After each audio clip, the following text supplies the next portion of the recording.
But the managers will not walk with you down the difficult path. They will not speak of facts, of differing circumstances and differing societal interests. They will not, because they do not appear to recognize that those questions must be asked.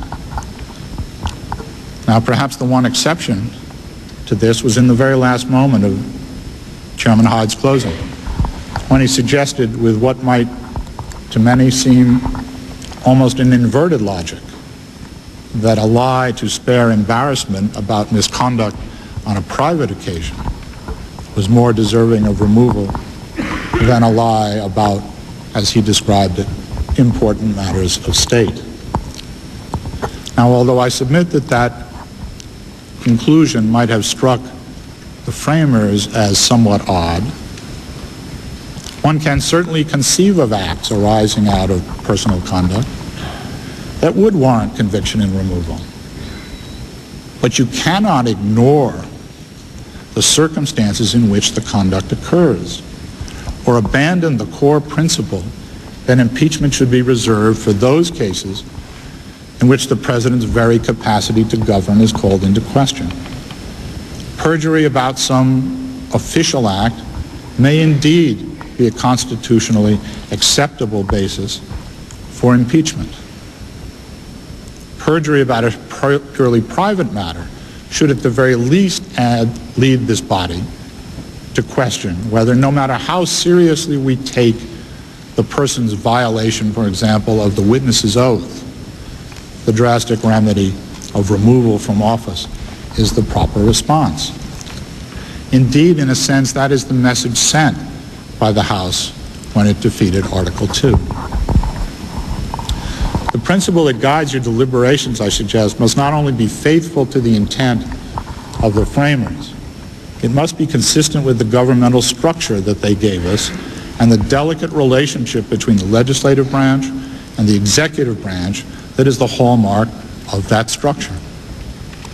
It must, above all, reflect the recognition that removal from office is an act of extraordinary proportions to be taken only when no other response is adequate to preserve the integrity and viability of our democracy.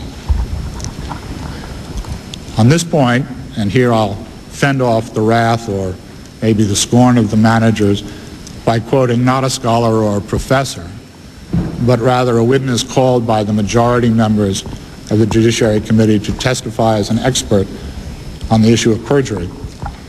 A witness who had served on the Judiciary Committee in 1974.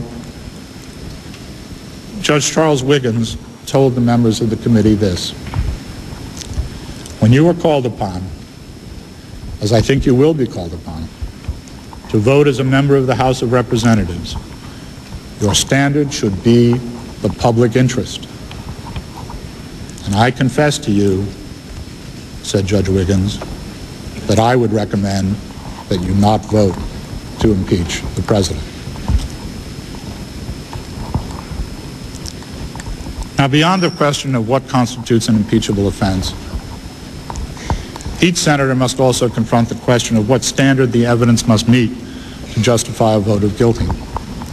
We recognize that the Senate has chosen in the Claiborne proceedings and elsewhere not to impose on itself any single standard of proof, but rather to leave that judgment to the conscience of the individual senator. Many of you were present for the debate on that issue and chose a standard for yourselves. Many of you come to the issue afresh, and none of you, thankfully, has had to face the issue in the setting of a presidential impeachment. Now, we argued before the Judiciary Committee that it must treat a vote to impeach as a vote to remove, and that that judgment ought not to be based on anything less than a clear and convincing standard, a standard indeed adopted by the Watergate Committee 25 years ago. And surely no lesser standard should be applied here.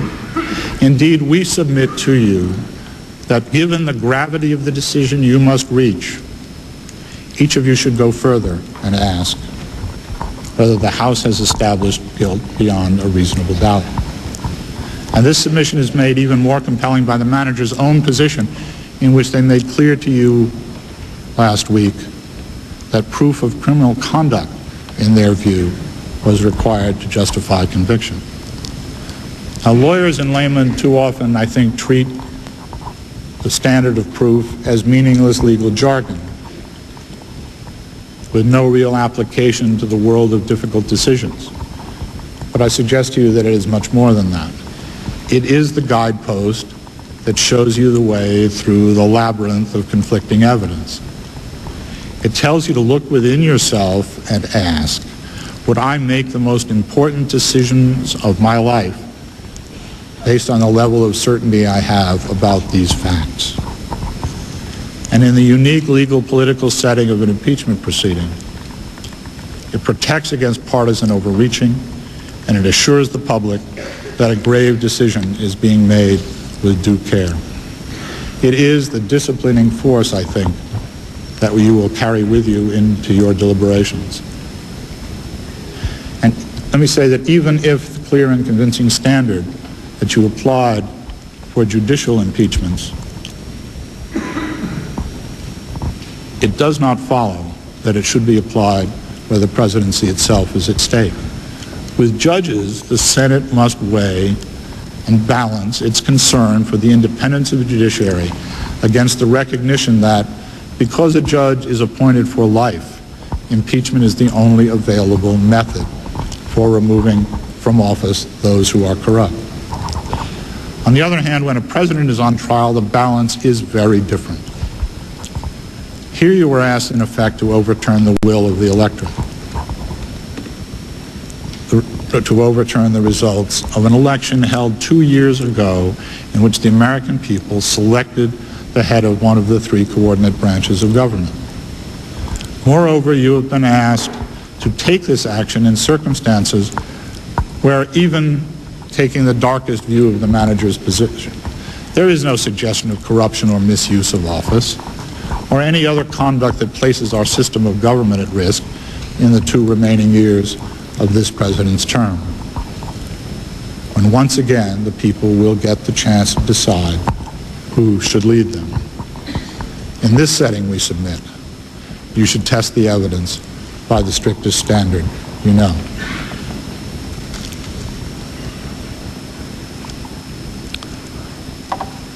I want to talk for a few minutes about what we see as the constitutional deficiency of the articles you have before you. When the framers took from English practice the parliamentary weapon of impeachment, they recognized that the form of the government they had created, with its finely tuned balance among the branches, was inconsistent with the parliamentary dominance inherent in the English model. They chose, therefore, to build a quasi-judicial impeachment process, one that had admittedly political overtones, but that carried with it the basic principles of due process embodied in the Constitution they had written. Among those principles is the Sixth Amendment's guarantee that the accused shall have the right to be informed of the nature and cause of the accusation against him. That right has been recognized to have special force in perjury cases, where it is the rule uniformly enforced by the courts that an indictment must inform the defendant specifically what false statement he is alleged to have made. This is not some mere technicality, it is the law. It's the law because our courts have recognized that if a criminal charge is to be based on the words uttered by a fallible human being, he must be allowed to defend the truthfulness of the specific words he used and not be convicted on the basis merely of some prosecutor's summary or interpretation. This is not some legal nicety that the House of Representatives can ignore, as it has many other elements of due process. This is not an argument we raise with this body merely in passing as a lawyer's gambit. This is an important principle of our jurisprudence, and I suggest that it is one that this body must honor. There's not a court anywhere, from highest to lowest, who would hesitate if they were confronted with an indictment written like these articles to throw it out. Indeed, if you want some evidence of how others have perceived this issue, look to the Hastings and Nixon cases, in both of which the articles charging impeachment specifically stated the false statements that they were accused of having made. Why, if the House understood the importance of specificity in those cases, did it not understand the, if anything, greater importance of telling the President of the United States what he was charged with?